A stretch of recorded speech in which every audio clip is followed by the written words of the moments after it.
We are back discussing Workforce 4.0 with my friend Jerry Szatvanyi. Jerry, how are you? Hey Joe, I'm great. How are you? I'm excellent. And you know, we like to open up these episodes chatting about where in the world is Jerry Szatvanyi. So you're no longer in New York. Where are you right now, Jer? San Francisco, the beautiful city of San Francisco. Now, business or pleasure? Business. It's always business. You sound very serious saying that. So you're not messing around. And we're going to be joined by someone who's not messing around either. His name is Ron Green. He's the co-founder and chief technology officer at KUNGFU.AI. Ron, welcome to the podcast. How are you? I'm doing great. Thank you so much for having me on, guys. Oh, you're very welcome. So I'm in Charleston. Jerry's in San Francisco. You're in Austin, Texas. And before we started recording, you were talking about the fact how much Austin has changed since you've been there. You're not one of these interlopers who just ended up in Austin in 2020, 2021. You've been there for years. So to give folks a little perspective in terms of the tech scene there, because I think we've all heard it. Like I often joke that when I first started doing these business pods, everyone was in Silicon Valley. Then fast forward, everybody's in Austin. Tell me about what that progression has been like in your city. It's been pretty crazy. You know, I lived here back during the dot-com bubble in the late 90s, early 2000s. And there was a lot of growth at that time. But when the bubble popped, I really thought, oh, well, that's it. You know, that was maybe our big spike in growth. It's hilarious. That was nothing compared to what's happened the last 10 years. And the biggest change is Austin's had a tech scene since the early 80s. Actually, part of what put Austin on the map was the founding of a tech initiative that was a DoD back, that was artificial intelligence related, which we maybe can talk about. But they put it on the map, and there were things like Dell and things like other really major tech vendors, but it was all B2B. Everything here was just sort of B2B based, enterprise software, and it lacked diversity for the longest time. And that's different now. Now in 2025, there's everything. There are robotic startups, there are consumer plays, CPG plays, etc. And it feels like, I don't know, if I'm out at dinner downtown, I feel like every other person is a startup founder here in Austin now. That's funny. And Jerry, obviously a lot of the work you do is B2B with OSF, but what have you seen, Jerry, in terms of like the people you've been working with? Obviously you're internationally based, but like, tell me about like your connection, Austin. I visited Austin multiple times, and I know the city quite well. I've been interacting with companies out of Austin in the past 5 years, I would say, and it's impressive how the tech scene has grown in Austin, and it has diversified.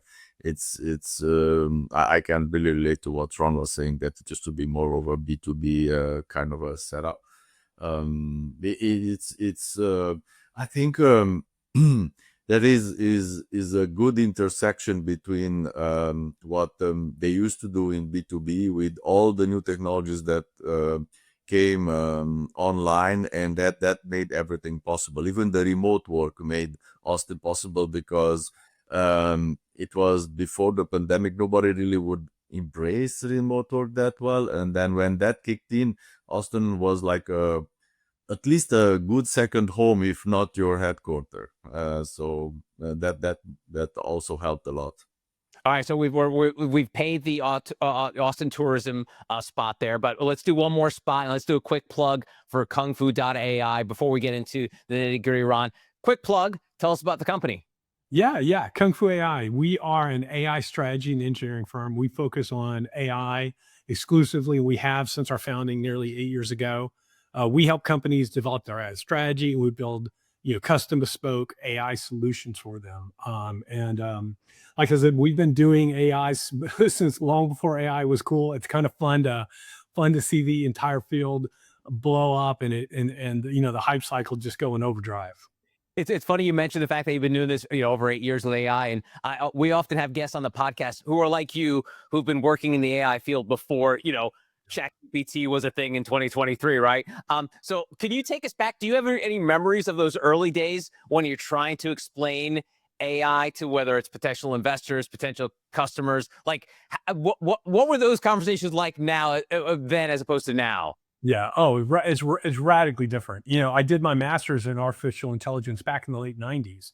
So I've been working in AI so long that I remember when it was legitimately overhyped. Like we would we wanted things to work better than they did, but the technology and the data just really wasn't there.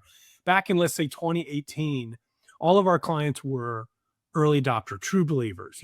For the most part, they would reach out to us and they would say, I know this would be crazy. Would it be possible to solve this one point problem with artificial intelligence?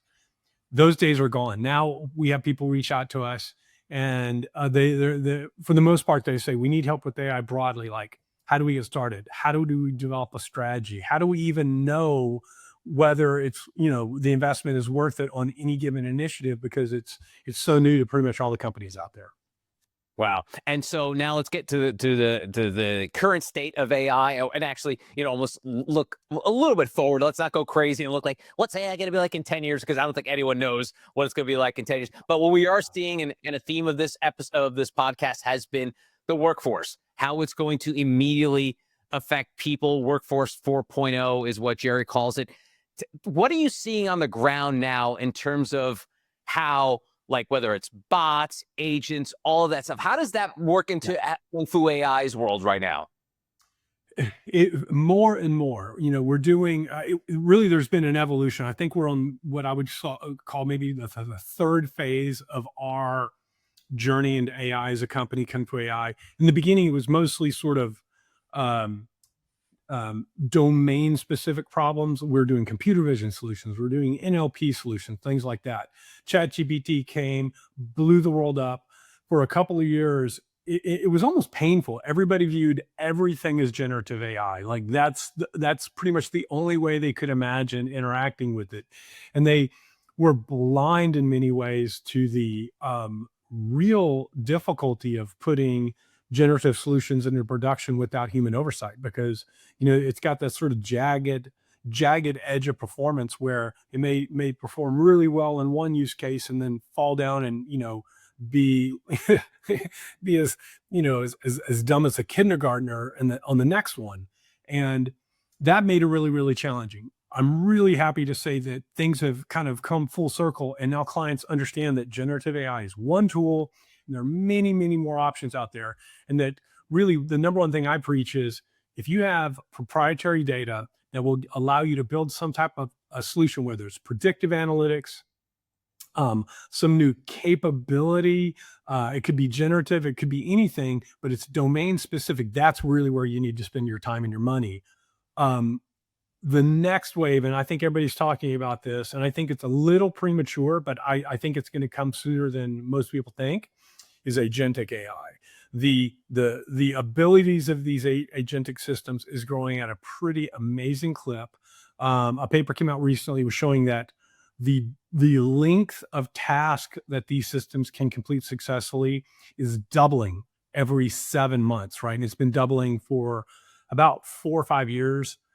There's even some evidence that it's actually 4 months now. So again, we work with people that build AI systems that go into production. So we're very cautious. We tell them, you need to have agentic systems on your radar, and you need to be thinking about them, but you don't need to be racing to put them in production now. They still need a lot of human oversight. But I think that's going to be the number one change to the workforce over the next 5 years. It's interesting that you mentioned domain specific, that this is where it used to be, but it's somehow coming back to the same area. I would say, maybe call it a little bit differently. Domain specific for me, it's now like an intersection between technology and industry, like deep understanding of your industry, deep understanding of your very specific situation.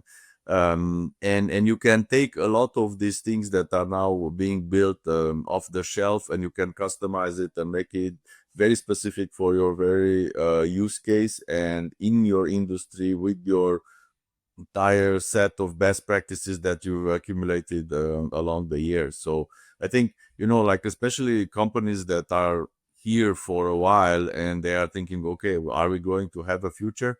Well, if you treasured your best practices, and if you all the know-how and everything, you created databases of knowledge, then I think you could have a future just by reusing all of that and repackaging it. Yeah, totally. And one example that I think is perfect, that you described is, we just built a system that went live late last year for a publicly traded company. They're doing roughly 2.5 billion in loan factoring. That system was completely manual, all human decisions. It was business hours, 9 to 5, 5 days a week, 24 to 48 hour turnaround.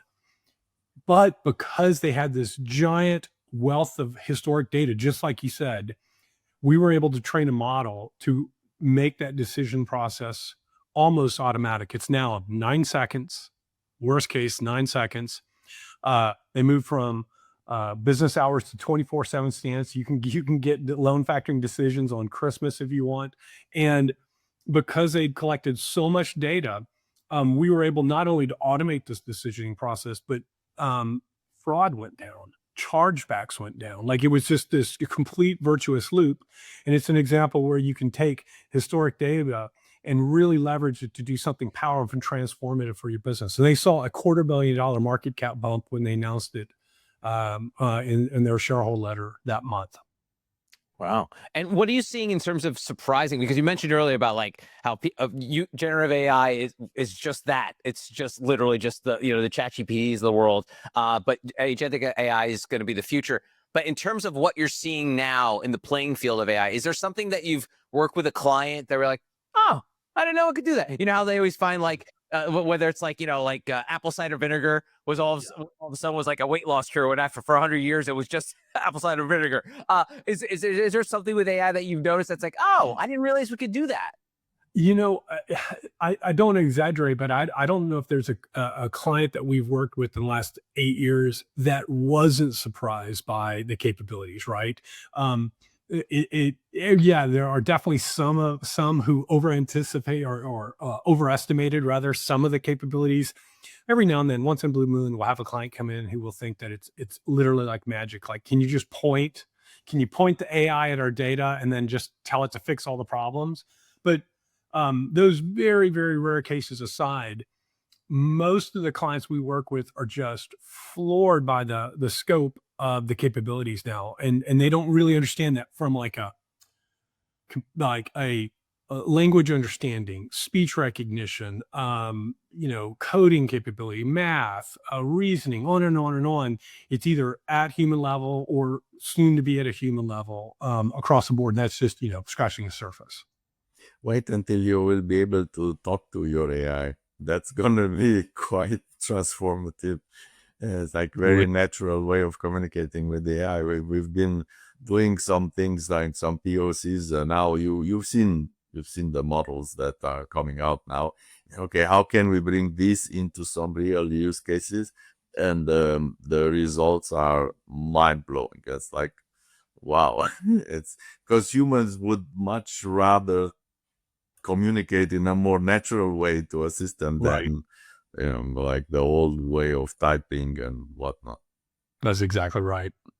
And Ron, what do you see in terms of with this AI and the capabilities? One of the things that the cold hard facts of it is just the amount of jobs that may be lost by it. And you are seeing how a lot of either tech founders or CEOs have been very, I don't want to say heartless, but they've been almost like proud of the fact that they're developing something that's going to put a lot of people out of work.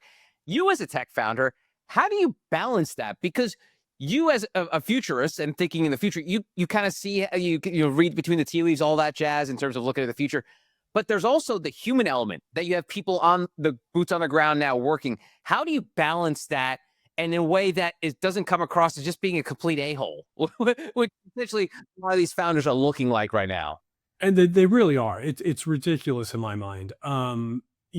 AI really can be and should be augmentative as much as possible. The idea that you're just going to come in and leverage this new technology and put a bunch of people on the street. That's not why I've spent my career trying to build intelligent systems. Right now, look, I get it. That's going to be a side effect. I like to joke with people. They'll ask me, is AI coming for my job? And I say, look, AI is coming for all of our jobs eventually, right? Like, but it's going to be a much slower and sort of fractal process over time. It's going to replace parts of tasks, and certainly some tasks are going to be eliminated entirely. But, 5 years ago, it was predicted that radiologists would be completely out of work by now. That's not the case. Closing that gap on that last 5% is enormously hard from just a completely, eliminating a human job perspective. I'm super optimistic about the future, and I feel like, I get it.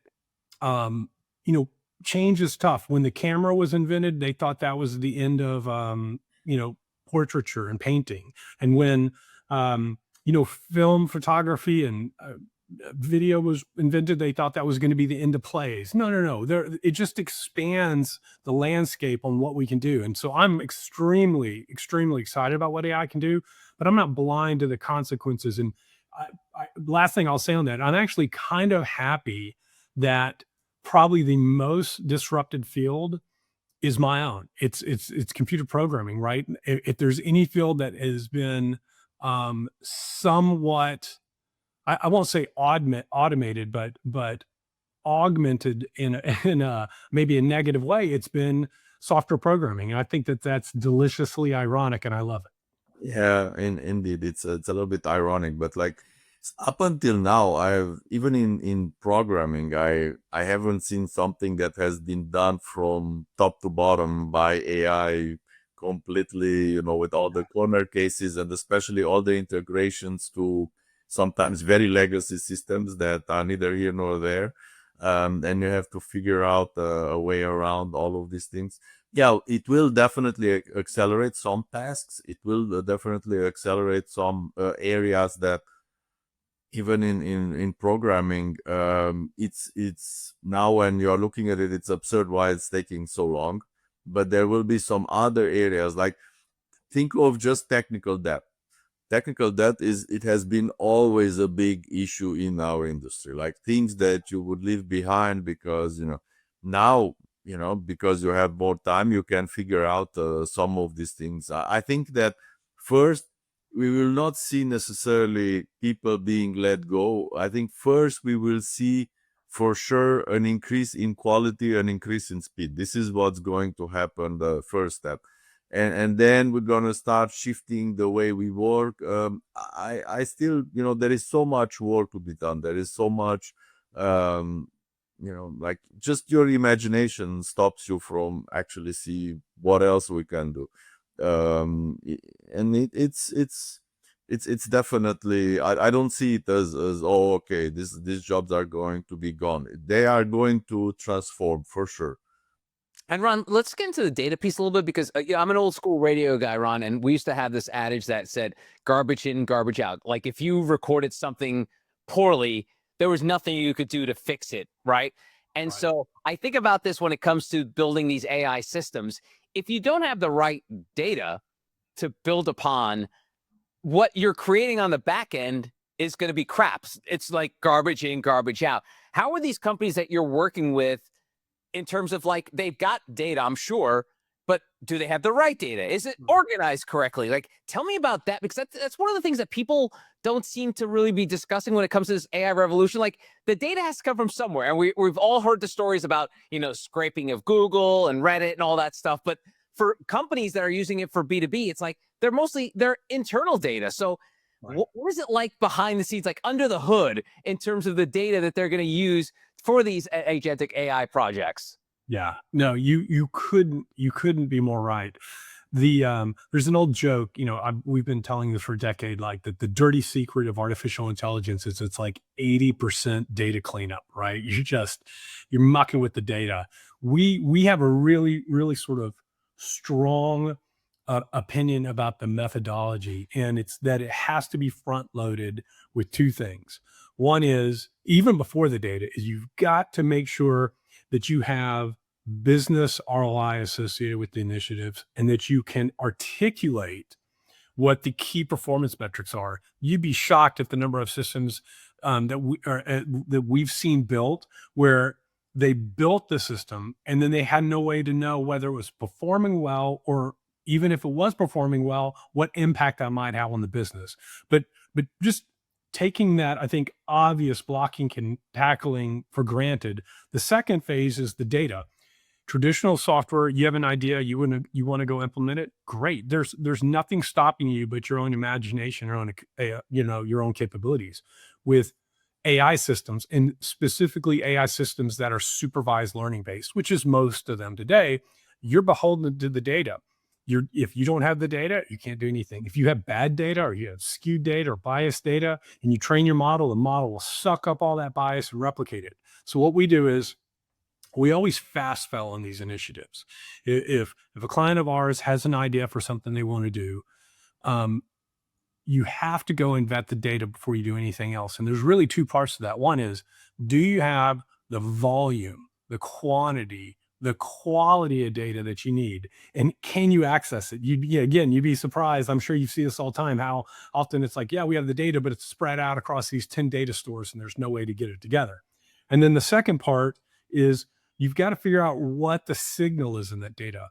You may have relational tables with thousands of rows. We'll see this all the time.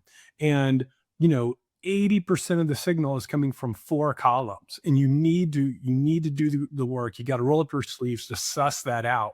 Once you've identified all of those 4 things, you've got alignment on the ROI, the KPIs, the data volume, and the data quality, then you can go to modeling and start tackling those downstream tasks. And we just see this over and over again. Too many companies just want to skip those first 4 steps. I think the data in itself, it's structuring it and making sense of it from a business point of view, understanding how different pieces relate to each other, connecting it with each other, and then consuming it, because as you mentioned, the volume and then different systems can be an issue. And then in some cases, there is also this synthetic data that you can actually create if you know what you're doing and you understand the space. That's I would say 60-70% of the AI work. I'm not sure what's your take on it, but like, this is what I've seen, that most of the work is being done. Yeah, it's a tremendous amount of the work. And like you said, it really depends upon the organization and their level of maturity. And synthetic data can be a great call in certain circumstances, especially in scenarios where you have really sort of a skewed circumstance, like fraud is a really classic example we see over and over again, where luckily fraud is pretty uncommon, but that means you're typically dealing with a limited data source. So if you can mimic that data distribution through statistical techniques and synthetic data techniques, it can really make a difference. And what are you seeing, Ron, in terms of the idea that a company now has to be an AI company? For a couple of years, Jerry and I had this running joke where I would say, people say if you're a business, you're also a technology business, and I would rile Jerry up because he hated that, he said it make no sense. Like, if you're a butcher, you're not a technology company. But now all of a sudden you're seeing these companies who weren't AI companies are now AI companies, and we've all seen it where when you go to a VC or you go to angel, they're not looking at you unless you have like AI in that first sentence. And obviously, we've stated you've been doing this for a while. What's it like now seeing all these people saying they are now AI companies? Does that kind of rankle some feathers there for you, Ron? No, that's such a great question. No, it doesn't at all, because if you've been doing this as long as I have, the dream was to get AI to work, right? So for us to be in this state where people are jumping on the AI hype train, that means we finally figured it out. We're doing something right. And back during the internet.com bubble, everybody overnight was an internet company. These are normal, I think, sort of business hype cycle things. The difference is that and I granted, I will admit that this is a very self-serving thing I'm about to say, but AI is really different than these other cycles. If you look at the PC revolution or the internet or mobile, all of those different technical ways, there was a component on which the next generation could build upon the first. And there was this sort of positive feedback loop. AI is different. And it's really over the last year where we're starting to see the next generation models being trained by the previous generation models. So there's this feedback loop specifically around this sort of technique called reinforcement learning with verifiable rewards, that we're going to get into this positive flywheel where we're going to look back in a few years and we're going to say, my God, that went fast, because this is the first time in our history as a species where we have a technology that can increasingly be used almost autonomously to train the next generation of technology. I'm maintaining my view is just because you have an AI chatbot on your website somewhere, that doesn't mean you are an AI company. And even more so, you should make sure that you don't lose focus from your core business. Understanding your core business, understanding the core industry. Yeah, you can build AI on top of it. You can harvest everything that you have in your organization and put AI to kind of make it better and faster. But yeah, I mean, it doesn't transform you into an AI company just because Very you well have said. some features and Yeah. functionalities. I couldn't agree more. Really well said. I got to tell you a funny joke.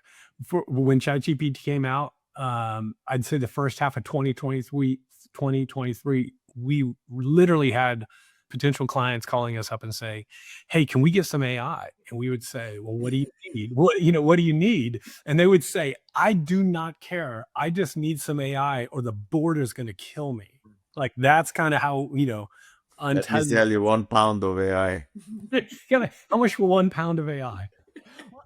Ron, to the question I was about to ask you is like, when is AI not necessary? Like, is AI for the sake of AI? And you kind of use an example there, but like, to me, I'm seeing it how it works out. Like the fact that like Meta incorporates AI into Facebook and Instagram, like what is this doing here? Like, why do I need that here? Like Snapchat has like an AI bot that you can talk to. So like, where does it get to the point? And I know obviously this is when you're making a limit off of this, Rod. So I'm not telling you to lose money here, but in terms of like the idea of using AI just for the sake of AI, that to me seems crazy.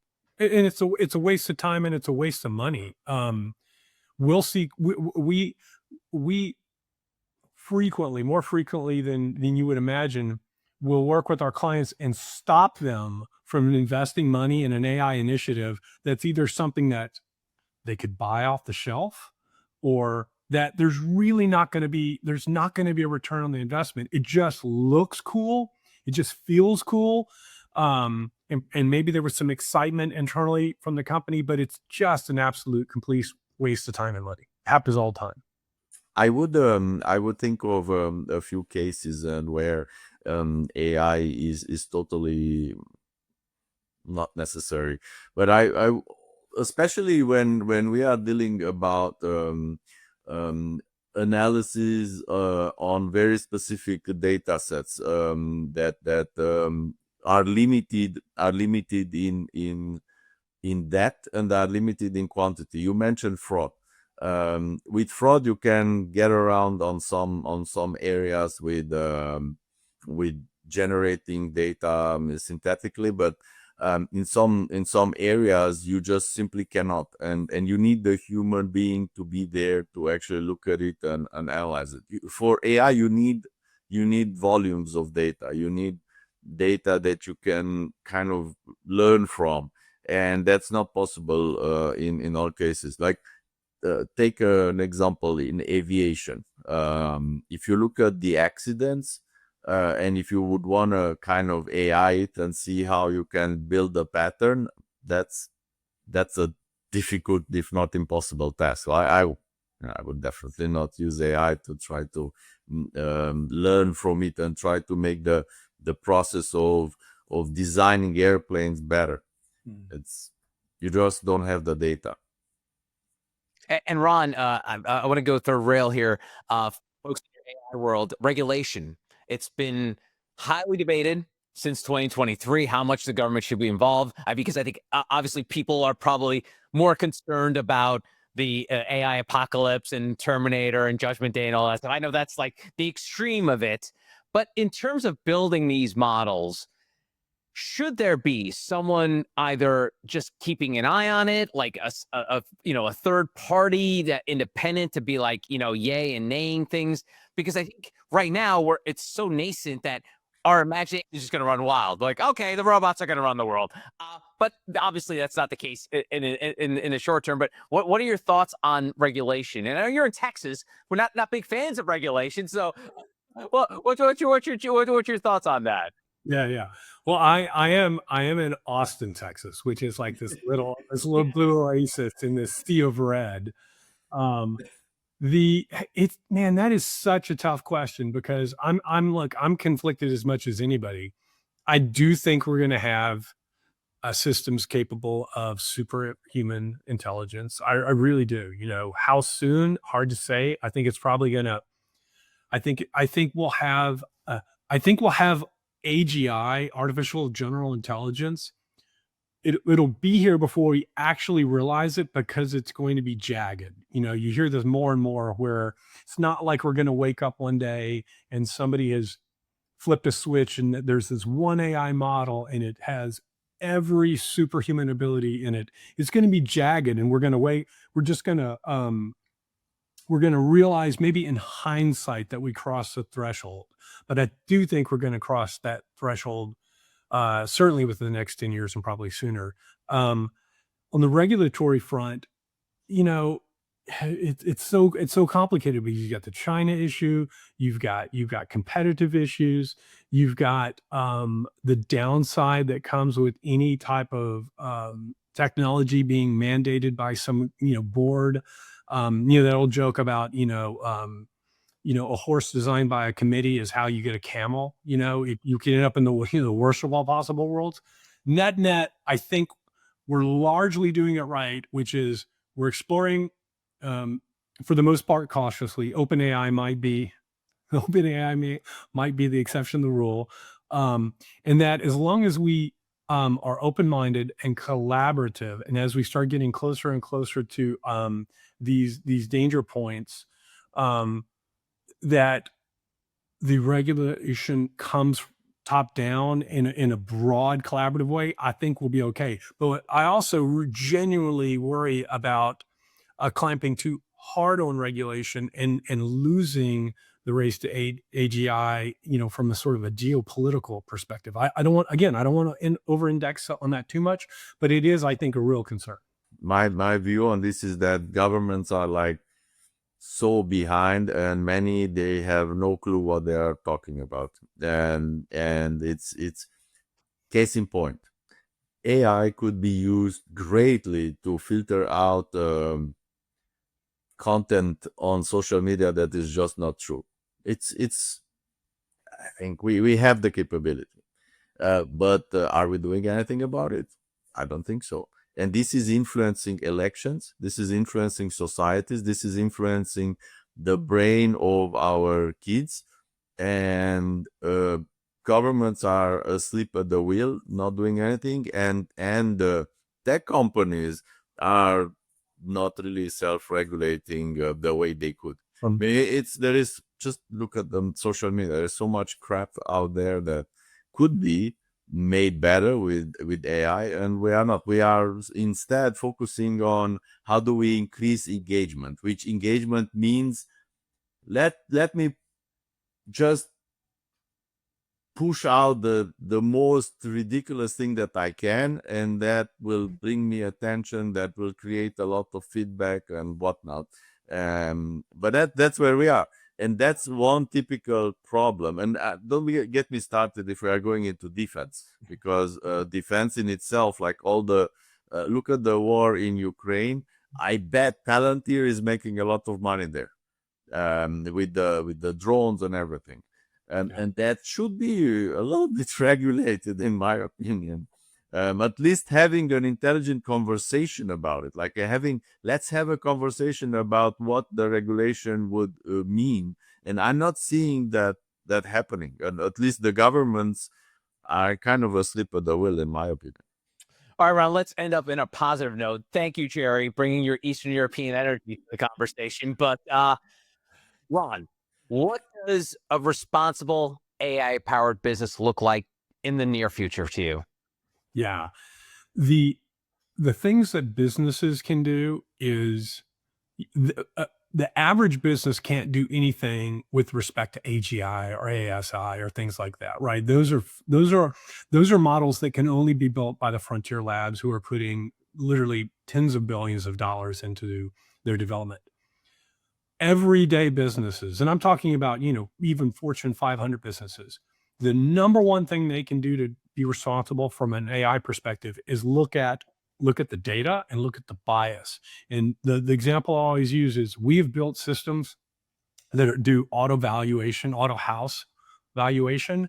And so we had to go look at tax records and sales records going back decades. And we found like the most unbelievably clear racist like policies like embedded in the data. And had we just trained that model on that historic data, it would have replicated those biases. It would have been as racist as anybody, from the 50s or 60s.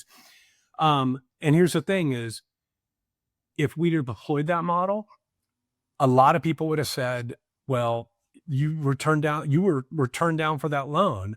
The AI did it, and the AI is unbiased and it's super intelligent, and so it's objective. No, that's not true at all. You trained the model to reflect the bias in the historic data because you were lazy and you didn't take the time to do the hard work to identify the bias and remove it. And so the number one things that businesses can do to be responsible is make sure that they're thinking really, really carefully about the data and the modeling techniques, and they are not perpetuating any type of biases or any other negative, and there's more that we could go into, negative traits like that, and then throwing your hands up and acting like you've built some, omniscient objective system. Nice. Jerry, give me the final word on responsible AI powered businesses. Remember what you said with garbage in, garbage out? That is so much what you said, Ron, about how you put in bias into your everyday life and the AIs. It's, I think, doing it responsibly and looking at not replicating our own biases and understanding what you're doing. I think that's something that we should do. Not sure if we are doing it. I see that there is a concern out there, and that people are thinking about this more thoughtfully than in a couple of years ago. But you gave an example, ChatGPT. Okay, 3 days ago, I asked ChatGPT one simple question, and I asked it 3 times. I got 3 different answers. I don't know what they are feeding into ChatGPT, but sometimes I'm wondering and I'm scratching my head. I think we should be more responsible in the way we set it up, and we should pay a little bit more attention to this. So yeah. Awesome. That's my thing. Gary. All right, Ron, let's wrap things up by giving a little plug ski here to KUNGFU.AI. If people want to find out more about you and your company, where should they start? And please check out KUNGFU.AI. That's our web domain, and we've got a podcast called Hidden Layers. It's a little bit more of a technical dive. We'll cover the latest developments in a pretty deep technical way every month. Check that out if you want to learn a little bit more about artificial intelligence. Awesome, Ron. Thanks so much for the time. Good luck. Thank you so much, guys. Appreciate it. Thank you.